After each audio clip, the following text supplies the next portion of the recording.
Hello, everyone. Thanks so much for joining us today to discuss our very timely topic. We'll be talking about love letters, how to create peer-to-peer fundraising emails that participants can't resist.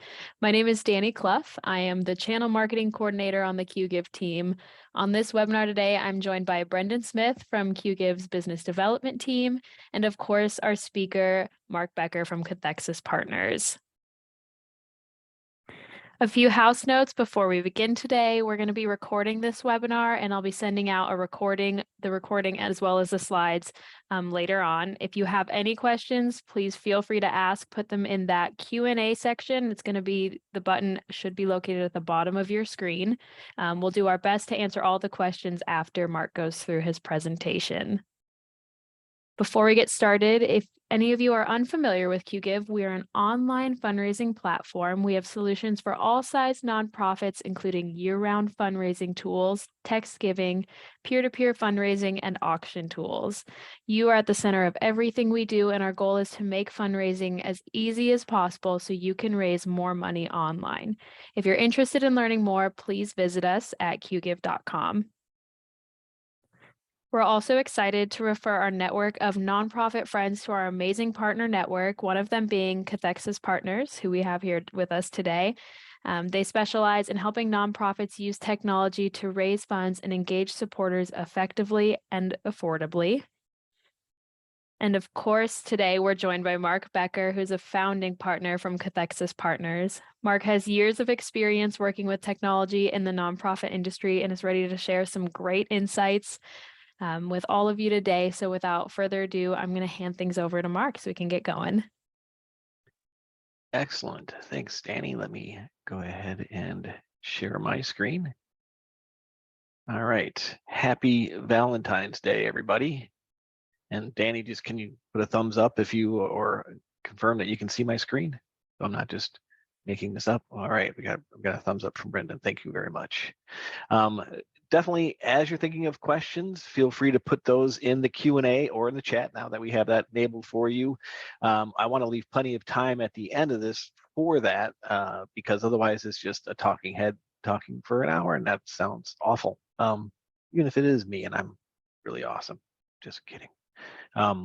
So again, happy Valentine's Day, everybody. We're going to have that theme going throughout here, but I tried not to make it too obnoxious. So let's talk first about just backing up and thinking about the overall strategy of your email communications, right?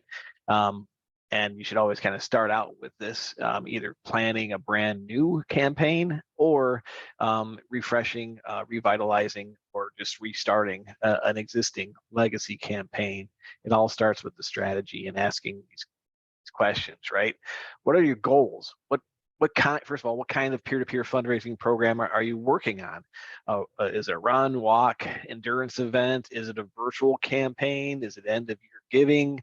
Is it employee giving? Is it DIY? What type of campaign is it? And what is the primary purpose or goal of the program? And then next, what role does this event or program play in your overall portfolio? For example, let's say you have a walk and the primary purpose, this is an organization that we work with. Our walk program exists to connect newly diagnosed families with our organization and with other families who know what they're going through. While revenue is important, we also know that the walk is an entry point that fosters meaningful lifelong bonds with our organization. All right, that's an organization that clearly knows what their campaign is for. It's not just for fundraising, it's to make these connections throughout the community, right? And how does it fit into the overall portfolio? We leverage Walk to build relationships and strengthen connection to our mission so we can activate attendees as peer-to-peer fundraisers and donors once their lives have normalized after diagnosis. It's an investment in the long term, right? So it's all about also knowing your constituents, your participants and your donors, and knowing when the right time to ask is, right? Based on what's going on in their lives. So we'll talk more about getting to know your donors. In fact, let's do that right now. Understand who you're talking to as far as your participants and donors go, right? So you have this, just your constituents come from all walks of life, right? One might be your top fundraiser. You want to know who those top fundraisers are. You want to know who your team captains are if you're doing team fundraising. And if you're doing peer-to-peer fundraising, we do highly suggest you have teams, because that brings in a micro community into your larger community and builds competition and support in of themselves, right? To be able to help you reach your goals. Maybe they're a first-time participant. Maybe they're a survivor of whatever your mission is. Maybe they're one of your board members, an activist involved with the same cause or similar cause. Maybe they're a father of someone involved actively or affected by your mission, right? Maybe they're also a veteran. And maybe that's your part of your mission, or maybe it's not, but maybe you still know that for whatever reason, and you can bring that into your communications if it's appropriate. Maybe they're a change agent in general, right? Maybe they're a pet lover, and again, maybe that has something to do with your mission, or maybe not. But the more you can know about your constituents, the better. So then you can really start targeting your messaging to your individual participants and constituents, and really make them feel like you know them and they know you. So get to know your participants. Get clear about what you want them to do. So you know them now. Now, you know, you tell them about this peer-to-peer campaign. Register, donate. All right. Why? Right? Make the ask and inspire action. That's why that's underlined. Inspire action. Give them a reason to do it, right? So recruit. Will you register? Will you start a team? Will you build your team? It's one thing to register as a team captain. It's another thing then to reach out to your network and actually ask people to join your team in addition to fundraising. And that's why team captains are so important, because they're doing so much for your campaigns. Activate them. Will you fundraise, right? You've registered for, maybe it's a 5K. That's the best example I usually see, is especially 5Ks that are timed runs. And a lot of people will come to you through a running club or whatever other source in your local area. They'll find out about your run, and they'll be really motivated to run, because maybe they're trying to get a PR or personal record to qualify for another race, or maybe they just want to do this physical activity. But remind them that it's a fundraiser, or at least find out quickly that they're not going to fundraise and they're really just interested in participating, and that's okay. Talk more about that along the way. Optimize, right?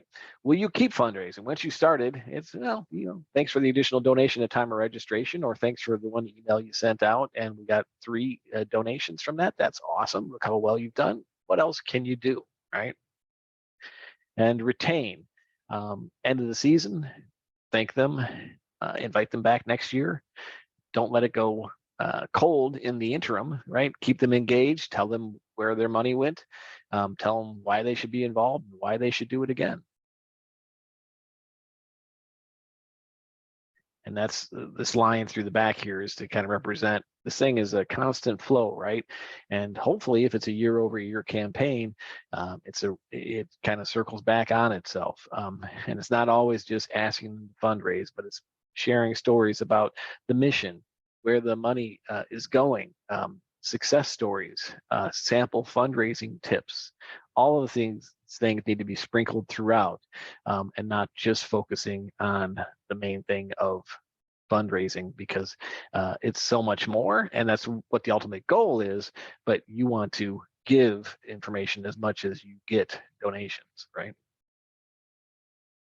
All right, let's talk about segmentation and timing. And I'm talking about all these concepts at a high level, because we only have an hour, and these are big topics, right? At the end of this, we're going to be sharing links to guides, and I think there's also a copy of the presentation that you're going to be made available along the way, so that you can download these other resources that we have, this full guide and some worksheets to help you through each one of these steps in further detail. So this is kind of an overview, and we want to kind of dig into the weeds wherever you might have questions or feedback or suggestions and ideas of your own. So we open this up to questions. but wanted to go through at a high level. So let's talk about segmentation and timing, right? There's three different levers that I look at and think about when to start, right? Your non-registered participants and your registered participants. When do you launch registration? How far in advance do you do that? And I get, ask that question quite often. And if it's a walk or a 5K, a quick, simple little or even a DIY campaign, a month in advance might be enough. But I always say the sooner the better, because the sooner you can announce registration is open and get people to register, the longer runway you have to communicate with them once they've registered to help them with the fundraising, coaching, and sharing other information. So you're not just cramming all this communication down their inbox in a very short amount of time. You're able to spread it out a bit more, right? So when do you start? Again, for a walk or a 5K or a DIY campaign, a month might be enough. I love 3 or 4 months at least. If you can give it even more time, even all the better. If it's more of an endurance event or a destination event or something that requires a minimum fundraising, there's organizations we work with like Susan G. Komen and the 3-day. That's 3 days event, obviously, and they have a minimum fundraising goal. And at the event every year, they normally have registration open for the next year. So endurance campaigns can be open kind of year round. They're either actively promoting the current season as well as rolling out and cascading out new registrations for next year's events at that current year's appropriate event. So timing is really up to you, but definitely the more fundraising you expect of people, the more time you want them, obviously, to be able to do that. And when you shift your messaging, right? So you're going to focus on recruitment. You get people to register and start teams and form teams. And then you're going to do participant support. And obviously, hopefully you're already doing this and have a way of clearly doing this, that once someone has registered, you're no longer bothering them to register for the event. You're then focused on suppressing them for your please register emails and focusing on the coaching and the participant support fundraising emails from that point. So again, the sooner you can get them to register, the longer time you have to communicate with them. So you definitely want to keep that in mind as you're going through these things. Frequency, right? I always default frequency once a week. If it's a physical event, you'll need to gear that up. Like the last week, no one should be insulted or put off if you're receiving. They're getting an email once a day, as there's more logistical information, important last minute information about the actual event. Or even if it's a virtual campaign or a DIY campaign, if you have a specific timing or reason for that, it'll be more often. Maybe you're doing a DIY campaign that's doing a match, a donor match, where one of your corporate partners said we'll match all donations up to 25,000 for this 24-hour period of time. You might communicate that a bit more, but obviously it's for a good reason. And it's all about making sure that if you are emailing them, you have something to say that they want to hear or should want to hear, and focus on that. There's no specific guideline, as far as how many emails is too much, but if you start seeing your unsubscribe rate go up, it's time to back off the throttle a bit, and maybe slow down your messaging frequency. All right. So, when you're talking about segmenting your recruitment, break it down again, get to know your constituents. What's their connection to your organization?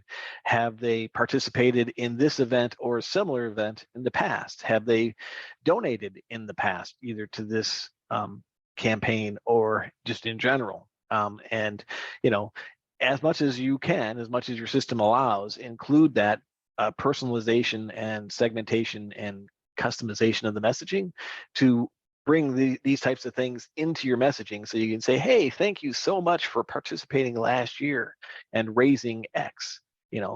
Please join us again this year and think about becoming a team captain, right? Maybe they were a team captain last year. Maybe, again, they have great fundraising history with you. Maybe they're, again, year over year, repeat, long time participant. You want to know that, right? Location, are they local? Is it a hybrid event? Definitely invite them within a certain geographical location, or have good messaging for folks that are located elsewhere to join either in person or virtually. And because these days we see a trend, hopefully you're considering this if you aren't already doing it, where it's hybrid, where if you have a physical event, you offer a hybrid virtual version of the event, so people can still feel engaged and like they're participating even if they can't make the actual event itself.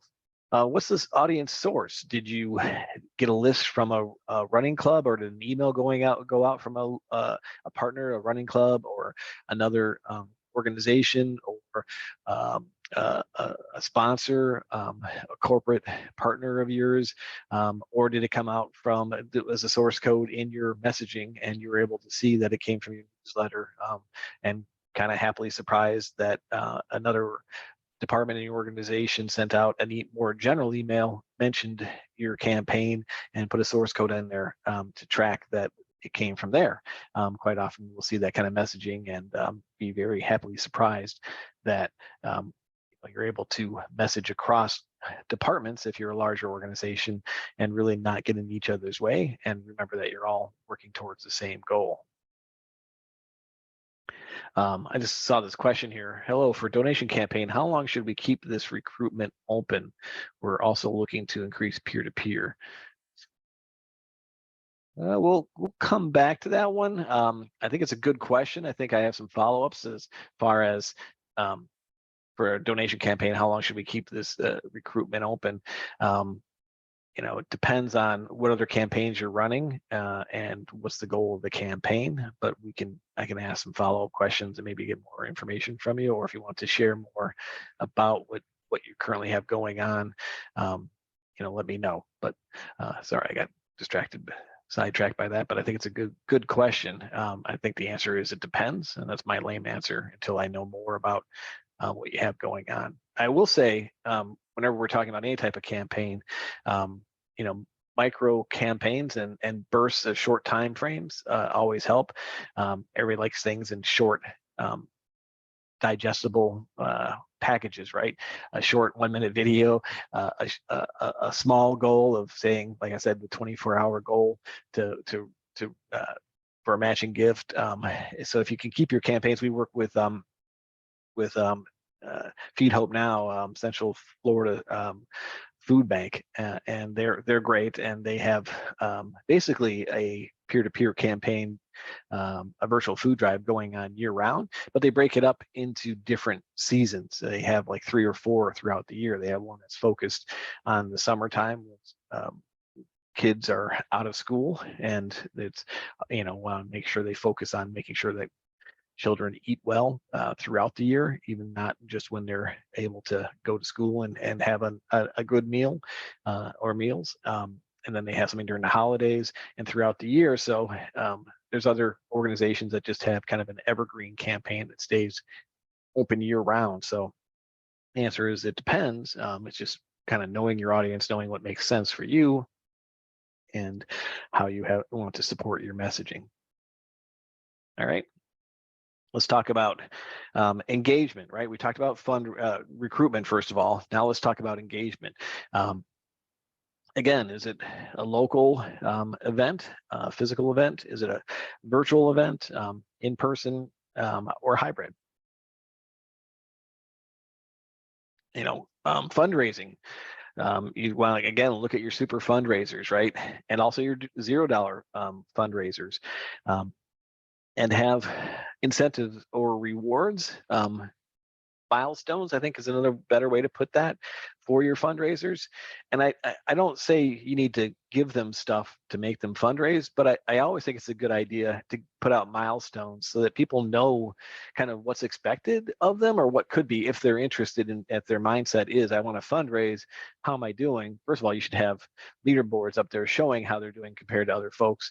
But also you should put out just levels like, $50, get a t-shirt. Yeah. If there's no registration fee, or even if there is, you don't get a t-shirt until you raise $50. Get a t-shirt on event, for example. $100, just a thank you or whatever. Maybe $250, you get access to a special tent on event.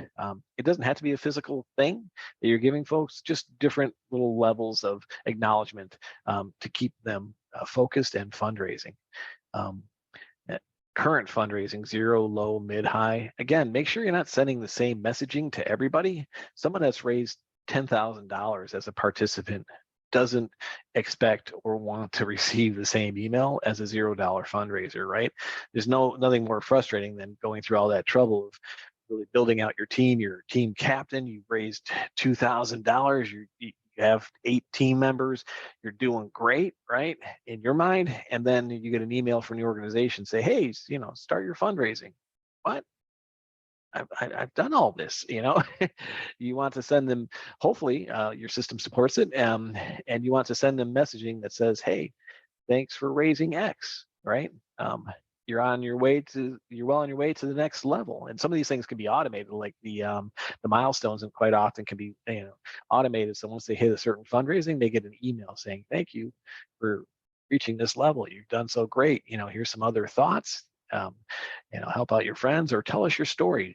Why are you able to, how did you fundraise? If you have something, a great story to tell, share that so we can help other participants fundraise as well as you have. Now back to those $0 fundraisers. There's a point to leave them alone, right?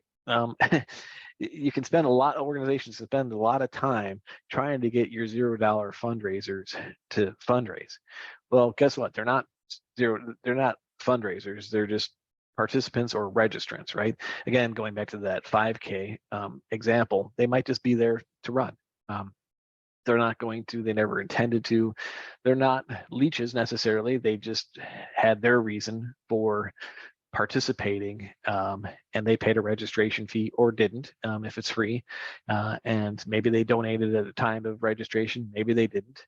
But they've done what they're going to do. That's okay. I'm not saying don't reach out to them at all. Try to, but after a third time or so, just say, hey, thanks for being involved. And again, never stop sharing those stories of where the money goes, and those sample stories of how easy it is to fundraise. Just email 5 friends. Here's these sample emails. Someone asked, do you have any ideas for no cost incentives?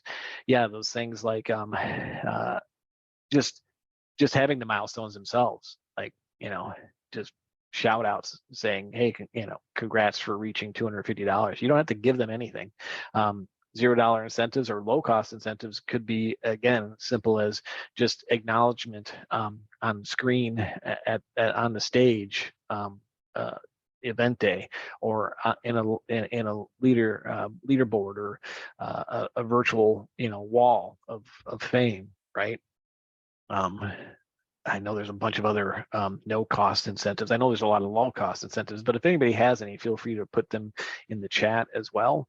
I can't currently see the chat because I can only do like 2 or 3 things at once, and that's one too many. My head will explode. But if you have any ideas for some no cost incentives, drop them in the chat to share with everybody. But there's a lot of different ideas. And then again, on an event, it might cost a little bit, but giving folks their own private porta potty or a VIP area, if they raise over a certain amount, they get a team over a certain size, or even just bracelets of different colors, or leis, or necklaces of different color or t-shirts of different color based on fundraising that you can give out on the day that just reward people in a different way. How am I doing on time? All right. Connection to the event. Are they a newbie, a repeat offender? Are they a loyalist, right? And are they a survivor of whatever your mission might be? So again, an opportunity to potentially give different colored t-shirts or wristbands or hats or something on the day so people can feel engaged. And, oh, you've done this a bunch of times too. I don't remember seeing you. Or, oh, I thought you looked familiar. Or, hey, way to fight. If you're a survivor, thank you for, all your, for being a great representative of the cause and coming out here today. Connection to the cause. Again, are you personally affected or have a family member affected? Team status. Gotta love your team captains, right? They're basically an extension of your fundraising staff. Every participant is, but those team captains are something different.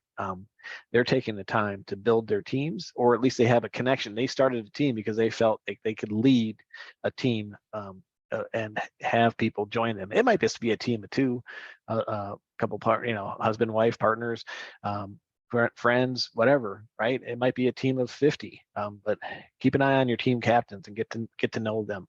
And if you're going to spend any extra, as soon as you go past the base communications, the next level to focus on are your team captains.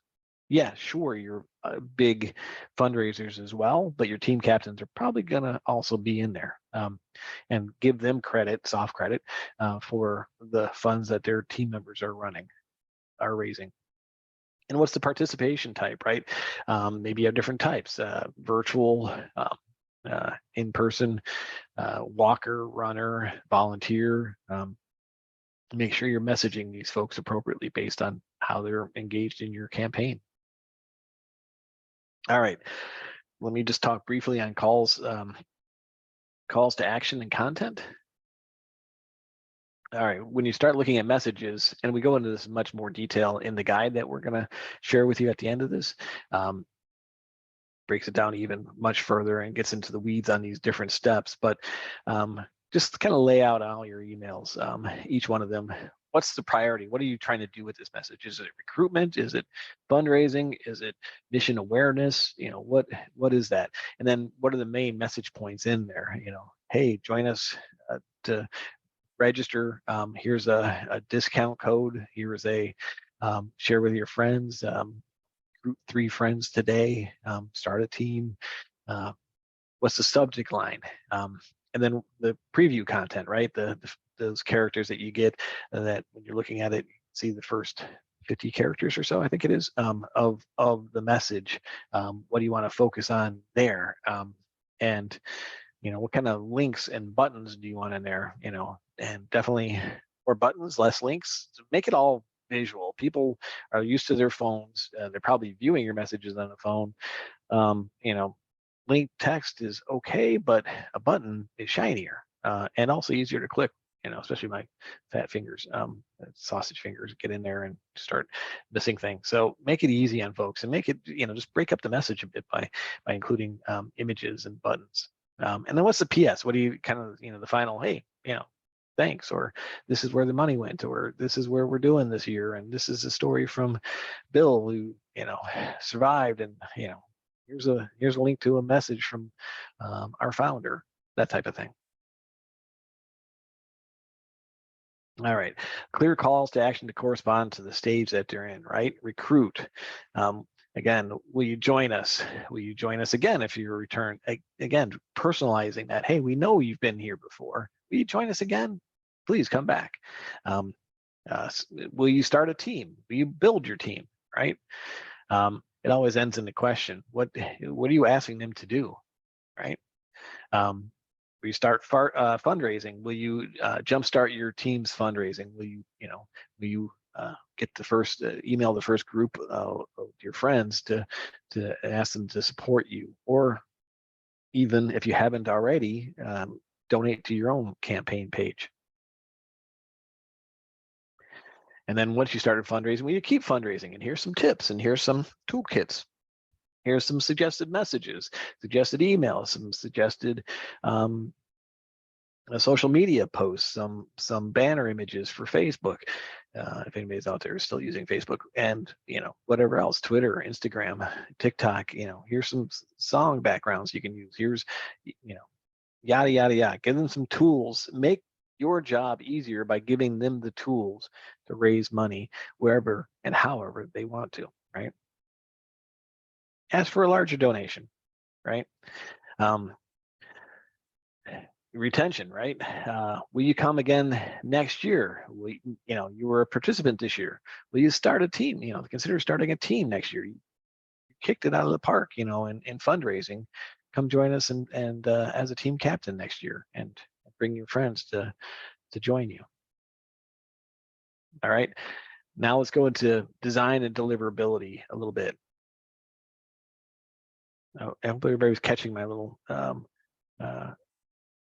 kind of silly hearts along the way here. I had to throw in Valentine's Day. I had to give it today. I don't tell my wife I didn't get her any flowers, but she's okay. We're going out to eat tonight. So, all right, let's talk about elements of a great design. Enticing content, right? Include prominent calls to action. I keep on saying calls to action. Make it clear what you're want them to do, right? And don't ask for too many things, right? Tell a story. Break it into separate emails if necessary, but make it eye-catching, right? And keep it simple and short. Break the content into short sections, a lot of images, header images, make it visual, right? And easy to consume. No one wants to read, an 8-minute email. Make it simple. Make the calls to action really visible. Again, high contrast, good use of space. It's okay to have white space, right? Large enough for mobile, right? Because 70% of folks, depending on your audience, are probably pulling it up on a mobile device.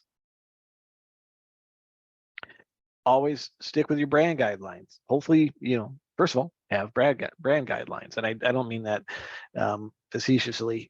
It's make sure you have brand guidelines and then use them, right? Colors, fonts, how's your logo supposed to be used, and can kind of get deeper from there. Here's some screenshots from us working with 3-Day with Susan G. Komen.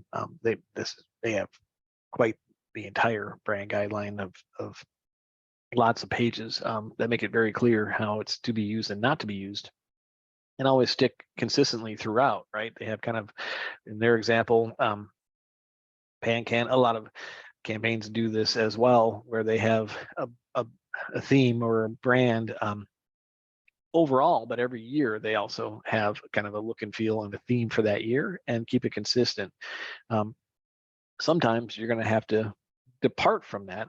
Certain fonts won't work and will work on signage, for example, but not in emails. So there's times when you have to deviate from that, but just make sure you have your brand guidelines and stick with them. General design, right? Header is number one. It's the first thing that people are going to see. And it's okay to use white space.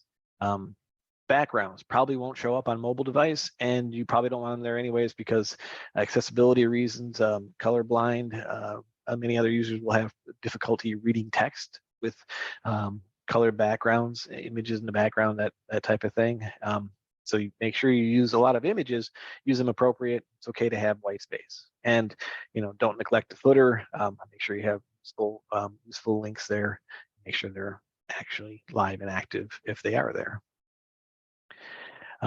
Responsive design, right? Think responsive first. More than likely, even if you think your audience is older, or that your audience is older, it doesn't mean they're not accessing this from a mobile device. So definitely think responsive first, and be aware of what your communications look like. There are tools out there like Email on Acid and others that you can use. I'm not sure where they got that name, but it sounds awful. But a good tool that kind of shows you what emails look like in different email clients and different, for example, Outlook quite often looks different than Google for someone receiving an email, and then also on the different device you're on. on a desktop versus on a mobile phone. So be aware also of your text styling, and always test your emails. And view them in either a simulator like email and acid, or send them to a few different folks and view them in the test group before sending it out to the larger audience. All right. Motion. Mobile devices are going to strip out videos, right? GIFs might get through, they might not, but just be aware. Use them sparingly. Quite often, you'll want to just do a thumbnail of an image that links out to a video. But again, be aware of what the recipient is going to see through your testing before you use it. Know your delivery rate, right? The goal is to have above 95%. So keep an eye on your hard bounces and your soft bounces, and clean that up. That could be that is a whole kind of webinar in and of itself. Deliverability and the techniques and the technology behind all of that, but keep an eye on your not just your open and click-through rates. Open rates are a little bit less dependable now with Apple's updates and having the operating system, the server, automatically appear to open emails, even if you as an individual recipient did not. So your open rates may be falsely high, higher than historically, but still, a useful baseline. But your click-throughs and action taken are going to be much more usable. But again, look at your hard and soft bounces, and if you're getting too many hard bounces, you're going to, possibly have problems with ISPs blocking you as a spammer. If you're just sending out a bunch of messages to nobody. So be very familiar with that, and provide folks a way to tell you what they're interested in receiving, right? Provide a preference center. It might be known by different things by your organization or a different platform you might be using, but basically it's interest categories for communications, right? Email communication specifically is what we're talking about today. So instead of when someone goes to unsubscribe, if you don't have preferences, email preferences, they have the nuclear option, which is just unsubscribe all. Yikes, right? You don't want that. So you want to say, well, maybe unsubscribe from this advocacy communications or all the cat stuff, but I want to receive all your dog stuff. Dog lover. So that's my most basic example. But or maybe it's I want to receive your campaign fundraising updates, but not your advocacy or whatever it might be. Give people a chance to have different interests in your email communication, so they're not automatically choosing the nuclear option of unsubscribe all. And more likely, just as a side note, if they do unsubscribe all, they should normally still get receipts if it's for a transactional receipt, even if they're unsubscribed. So just one of those little nuances, but there's even some kind of different variations on that. All right, look at that. We have made it all the way through with plenty of time for questions.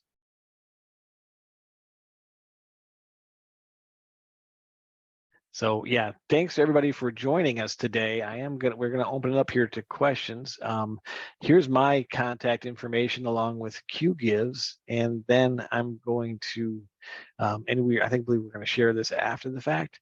But here's also, while we go through the questions, I'm gonna leave this up here for a bit if we can. We have a workbook for building powerful email communications, and also a worksheet for kind of working through the items in the workbook. Yeah, thank you, Mark. This was great. Every time I see you present, I always have a handful of takeaways, and I love that you're continuing to produce all these great resources and making them available to our audience. So we appreciate you. We appreciate the advice you shared with us today. And yeah, I mean, you guys, we've got a couple of questions that I think I just want to make sure that we answered. But if there's any others from folks on the line, drop them in the chat or in the Q&A.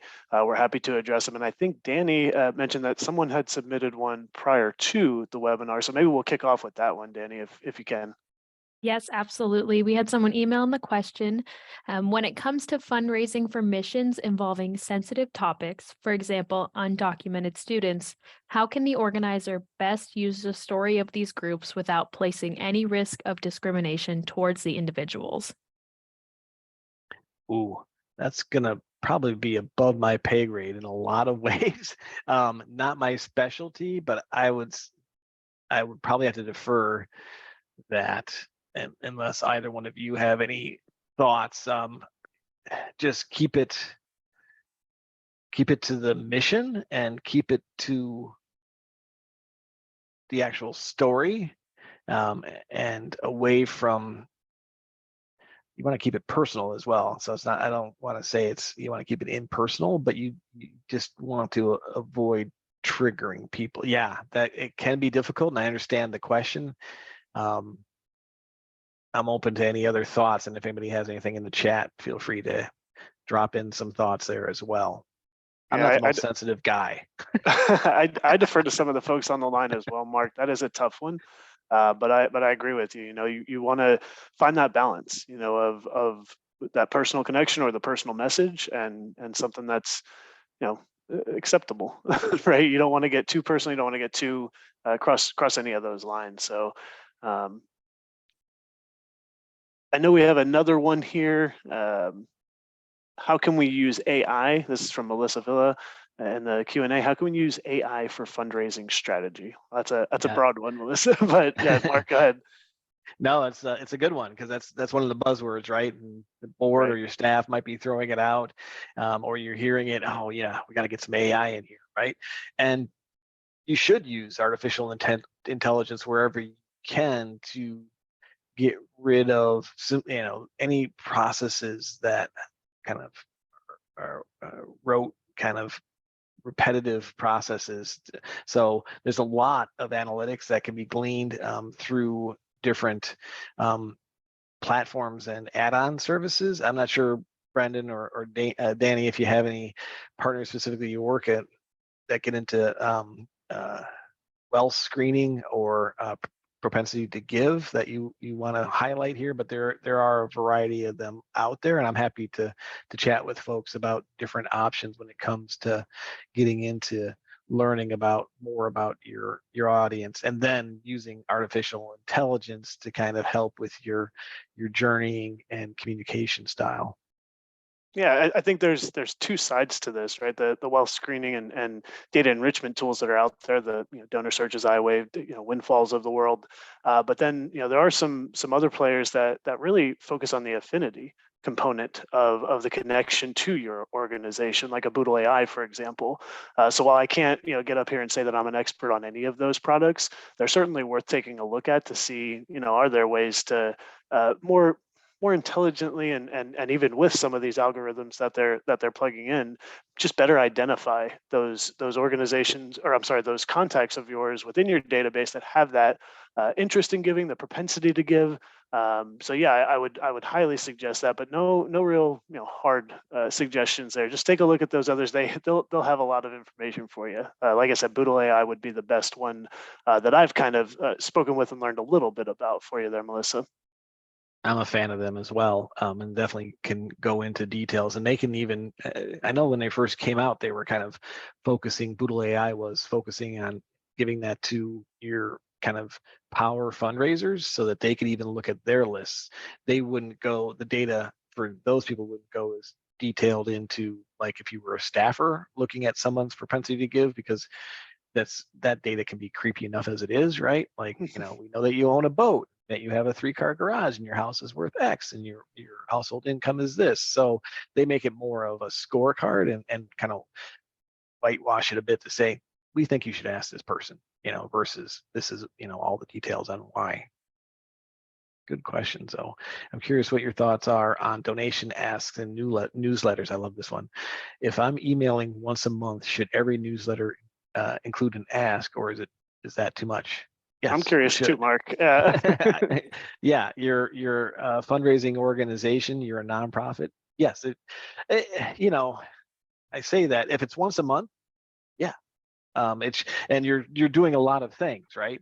In the entire newsletter, I'm assuming that you're sharing stories of past events. You're sharing stories, mission focused, results oriented. This is what we've done, right? And I'd love to hear anybody else in the chat or wherever to also add on, their thoughts on this. But if a newsletter is kind of a potpourri of what's going on, and what's always going on at your organization is fundraising.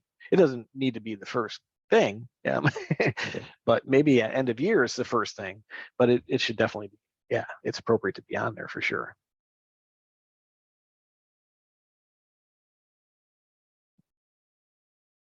What else? Go ahead, Danny. Well, I'm checking the chat to see if anybody has any questions. I want to make sure we answer everyone's questions before we hop off of here. So if there's anything burning in your minds, please flood the chat with questions. We'd love to get them all in. Yeah, some good other thoughts there from folks. So thank you for your input. But yeah, definitely, if you get a second, please download the workbook and the worksheet. Provide any feedback. Love to connect with you. Happy to chat. Going to be at the Peer-to-Peer Professional Forum Conference next week, and the week after that. I don't know. These guys from QGIve, I guess, are going to try, to do a conference. They keep talking about it, but I think they're serious this time. Third time's the charm. No hurricanes in the forecast, and hopefully the pandemic stays where it is. So definitely, yeah, that's coming up next or in a couple of weeks. So I did want to take a moment. Mark, you said something that really I took a note on, because I thought it was a very, very straightforward, as you are, statement that I think holds a lot of weight for the folks that are on the line. So you had said, if I can summarize it, make your job easier by giving your fundraisers the tools they need to successfully fundraise for your organization. It's so simple. But I think a lot of times we get stuck in this, you're the expert, you've got all these details to work out for an event, you've got this great fundraising plan, and then you forget to really tap into the knowledge of your vendors. We see hundreds of events a year. So whether it's QGIve that you're working with or a number of other solutions that are out there, make sure you understand what others like you, others who are running similar events like you, are doing with the tools that they're using. See if you can, in our case, if you reach out to QGIve, we'll have a number of them lined up where we can suggest different ways to better engage and provide those tools to your fundraisers. So I think it's always worth noting that, as vendors, we do have a lot of experience in how the tools are being used, whereas you're the expert on the day of the event and leading up to and all of the other stuff that Mark's really leading into the engagement piece and messaging. We'd be happy to, and many of our competitors out there are also happy to really steer you in that right direction of what tools are out there and what tools can better help your fundraisers succeed. In turn, like Mark said, helping you succeed and your organization succeed. So I just wanted to make sure, I'm glad I did that because we got a few more questions came in as I was rambling on there. No, that's a good point, Brendan. And I think you guys just put out a guide in the last week or two. I saw an email about participant toolkits, and happy to share examples. The best thing you can do is look at your peers and other nonprofits, and maybe something that you've supported yourself personally, and see what kind of things that they have. It's not stealing if it's a good idea. It's a compliment, right? So definitely see what's out there. And some other questions that came in. Yeah. What's your take on golf events and high net worth individuals for galas? Obviously a different approach. Yeah, I love this one. There's, a lot of people that try to turn golf events into peer campaigns, and sometimes that can work. But quite often golfers just want to, pay for their foursome, right? Bring their buddies out, bring their best clients out, and pay for their, they're going to ask them for money. They're providing, they want to provide this thing. And so golf quite often isn't going to be your best fundraisers, but there are exceptions. And there are cases where, you can turn a golf event into a fundraiser and it'll be successful, but you don't try to force it. And same thing with, galas. I've seen some cases where, they try, sometimes, for example, a gala ticket might be, really expensive because it's quite the opulent thing, and it's like $1,000 to attend. They might offer up the option to fundraise to attend instead, so that people that wouldn't normally be able to participate would be able to attend, and that might work in a peer-to-peer case. But quite often, those are quite different. And then we'll hear peer-to-peer also, where in the end of the day, you don't really want peer-to-peer fundraising. You just want to set up 1 or 2 unique campaign landing pages, donation forms, basically. You don't want people to register and do a bunch of stuff. You just want them to fundraise for this cause or this person or this team or this board member. In that case, it is sort of peer-to-peer fundraising, but it's not really. The only call to action is to support and donate, right? And you might have a choice on who you're donating to, but you're not asking people to register and then fundraise. I went off on a tangent there, I think, a bit at the end, but hopefully that helps. I thought that was perfect, Mark. Thank you. To set realistic expectations, on average, what percentage of your group participate in the event? We experienced frustration with what was perceived as lack of participation. Participation as in fundraising, or participation as in actually went to the event? Because I will say, yes, if you have, for example, if you have like a walk or a 5K, you're going to probably have 40 to 60% of people $0 fundraisers. It's just going to happen, and don't beat yourself up about it. That's a number off the top of my head, so don't quote me on that, but there are benchmarks that I can share with you after the fact on what different types of events have, fundraisers and which ones are just participants. And yeah, so, and then there's the actual people that attend. I mean, like these days, a Zoom call, could have 200 registrants. If you get 40%, and I think we're kind of in that number today. I see 70. Oh, I just upset somebody because it went from 73 to 72. So someone got sick of listening to me.